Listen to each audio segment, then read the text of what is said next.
Hi, my name's Steve Martile at freedomeducation.ca. Another great video for you on limiting beliefs. And today I want to talk to you about symptoms, 7 symptoms of limiting beliefs.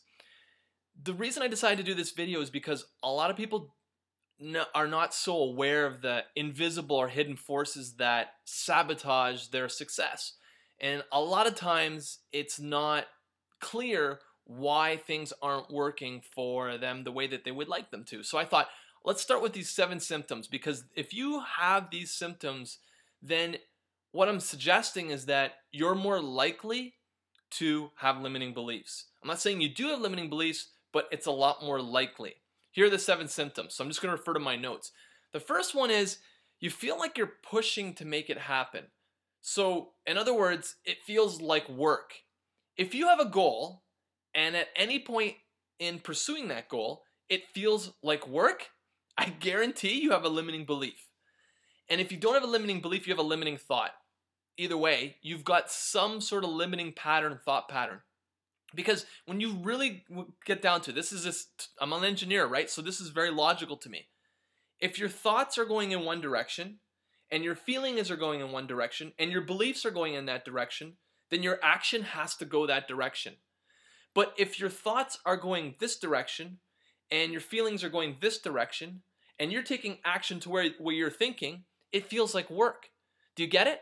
So limiting beliefs, what happens is we start thinking one way and maybe even acting another, and that's when it begins to feel like work because we're not aligned with our thinking. It's simple, and obviously for obvious reasons, that's where a limiting belief shows up. So that's number 1.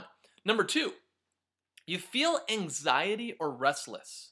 Have you ever just felt, even when you're on vacation and you can't relax, you tense up and you just can't seem to let go and relax. That's another sign that we have something unresolved or unconscious, something just kind of sitting, maybe it's from a trauma that we had from a little kid or just something that happened last week and we can't let it go. And so what it does is it creates this limiting thought pattern where you can't relax. You keep playing over and over. It's like, oh my God, I wish that person had said this. And you keep playing. I don't know if you've ever had the experience where you come home from working all day and you're sitting there and you're just playing this continuous story about something that happened 5-6 hours ago. Why do we do that? It's because we haven't let go of that situation or we haven't got complete with it. That's another sign of a limiting belief or a limiting thought pattern. Number 3, you snap or react to people. Have you ever been in a situation where you've witnessed this or you were a part of it where someone just completely flipped out on you? And you're sitting there thinking, well, that was uncalled for. I didn't do anything wrong. Like, what the heck's going on? And the person just totally flips out on you. I know I've done sales, and if you've ever done sales, you have people just completely flip out on you. Just like random flip out. And you're like, what the hell? That's a sign that someone has a limiting belief. Because they're not at peace. They can't accept. They haven't welcomed the present moment. They're completely in conditioning. Do you get that? If you're in conditioning, you're running on your patterns. You're running on your limiting beliefs. You're running on your programming. It's just like computer software. If you have the same computer, the same physical body, and you put in different software, you put in different programming, or you put in different limiting beliefs, the computer reacts differently. And when someone reacts like that, that's from their conditioning. It's from a limiting belief. Number 4, you know something is not going to work. Okay? So in other words, you're doing something, you're taking action, and I'll give you an example from my own life. I started a recent ebook project, and really hot project, really project I'm excited about. But what happened was I got to a point where I got writer's block, and I'm like forcing the words to come out of my fingers, like it wasn't happening. And if you're forcing to make it happen and you still know it's not going to work, you got a limiting belief. Okay, so that's another area where you can get stuck. You just feel, I can't keep moving. You're pushing to make it happen, but you know it's not going to work. That's another sign of a limiting belief. Number 5, this is like a mantra for people. I procrastinate, and I want to know how to get motivated, right? I procrastinate. The truth be told, procrastination is just a word to hide a deeper symptom, which is, you're stuck, you're conflicted about something, you're thinking, this is what I really want to do, but that was not really my idea. I really want to do this. And you've got a limiting belief. You know what happens with limiting beliefs is that we get webbed. We get one thought, then another thought, and another thought. And what happens, it creates this web, and then it gets us stuck. And when you release the web, all of a sudden you're free to make any choice you want. So there's a limiting pattern or limiting belief there. Number 6, you see limiting behaviors. I see this every year when I go to the gym in January, February, the beginning of the year. Well-meaning people wanting to lose weight, want to feel great, want to look great, and then 2 months later they're not there. Well, what's the limiting pattern? Well, they're going to the gym and then they stop going to the gym and they start eating junk food, or they start overeating. They consume too much food, or they eat the wrong foods. Now, I'm not like a freaking guru when it comes to like eating and being healthy. I am healthy because I want to like take care of my body, my temple, because I want to live a long time and I want to be healthy. But ultimately, if I'm saying, hey, I want to go to the gym, I want to be healthy, I want to have this physical temple, I want to feel good about myself, but I'm eating late at night, or I'm overeating, or I'm not going to the gym, those are limiting behaviors. And those limiting behaviors come from limiting beliefs. Okay, so that's symptom number 6. Here we go. Number 7, and this is the last one, your results haven't changed. In other words, your outer world hasn't changed. The physical results, the income you're earning, the house you're living in, the car that you're driving, the career that you have hasn't changed. What does that mean? That's a symptom, right? The symptom is the inside hasn't changed. If the inside has not changed, in other words, you have limiting thoughts, beliefs, perceptions, then guess what happens? Nothing on the outside changes.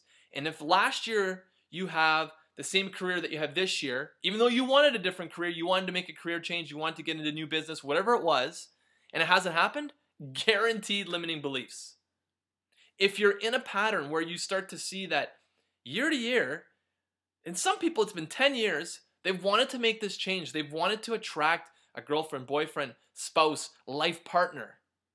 And last year is the same as this year. And they're like, well, it was that other person. No, it's you. The limiting beliefs are so powerful, but they're invisible forces, and people don't give enough attention to it. I'm not sure if you are, but this is what I would suggest. If you want to release any of these patterns, if you have any of these 7 symptoms, I highly recommend that you release those limiting beliefs. And this is the way I like to think of it. When you release a limiting belief, you accept and welcome the present moment. And when you do that, you just got to think of it this way. The person who is most present in any room, if you're in a room full of people and you're the most present and you've accepted and welcomed this moment, you have the most choices and the most options and the most power. Not the most control, the most power. But if you are in conditioning, you have 0 choice. You're running from your limiting beliefs. You don't get a choice. You're just running on patterns that you learn from your parents, your teachers, the people in your environment. That's it. So you're not making a choice.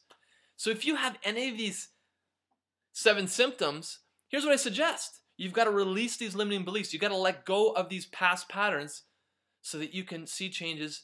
And to be honest, once you do release them, the obvious thing is that your perceptions change, the outside changes, you feel relieved, you feel better, and you start to get what you really want. So how do you do it? How does it work? I've tried a lot of different release techniques over the years. I played with NLP, meditation, even in Stuart Lichtman's book, the Money Fast book, and all of those were good. But this one technique that I've started using, the Sedona Method, is like beyond all of those. And why is it beyond all of that? I think there's a couple reasons why I really, really love the Sedona Method. One is it's easy. And the second is, it's not, let me qualify. It's not easy, it's very simple. The technique's not complicated. You don't have to write pages and pages of notes. You don't have to have any special skills or be some sort of ninja in freaking personal growth or mind powers. You just need to be able to listen to the audios. If you can listen to the audios, you can release what's holding you back. You can eliminate all of these symptoms and live a life that you truly aspire to. You know, a lot of people don't realize that whatever they've set their goals for, they've been setting year after year after year. If you just let go of that one area, that one limiting belief, you could have a complete transformation, a massive breakthrough in income, in relationships, in the way you feel about yourself. So I highly recommend it to people. And Not everyone's gonna obviously go and check out, Hale Dwoskin's program. He's the founder of the Sedona Method. Not everyone's gonna do it, and I get that. But for people who are well-intended, for people who want to see a big change this year, for people who, if you're the person who's tried almost everything else and it hasn't worked, I recommend the Sedona Method. Again, because it's easy, and simple. Let me qualify that. It's not easy, it's simple, and you just got to listen to a bunch of questions that Hale Dwoskin asks. He's so great on this audio. He makes it so easy for you. You can just start to feel the unraveling, that web I talked about. You can feel it unraveling inside of you, and you know physically that there's a change taking place. And when I did the one process, the second day I started using Hale's program, what I found is that I was sitting there and I started to feel that unraveling, right? I started to feel that things start to untwine and start to straighten out, and I felt really relieved. If you could come out of listening to one of his audios and say, you know what, I feel relieved, I guarantee there's a physical transformation going to take place next. And for me, it was going into this place where I was using holistic releasing. It's one of the techniques that he teaches. And as I was going through it, 5 hours after I did the process, I kind of went about my day and I'm like doing whatever I'm doing. And this video is getting long now, I just realized, but I'm going through my day and what I realize is that, wow, you know what? I'm starting to feel really, really good. Then what happened completely surprised me. I started to feel depressed.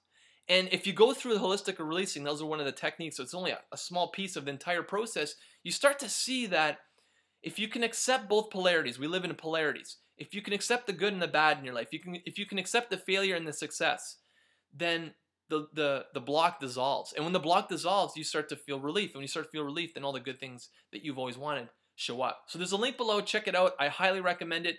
If you used the program before, if you're going to be using it and you've got comments, feedback, put them in the comments below. I want to hear from you. My name is Steve Martile at freedomeducation.ca. Thanks for listening and watching, and I'll talk to you soon.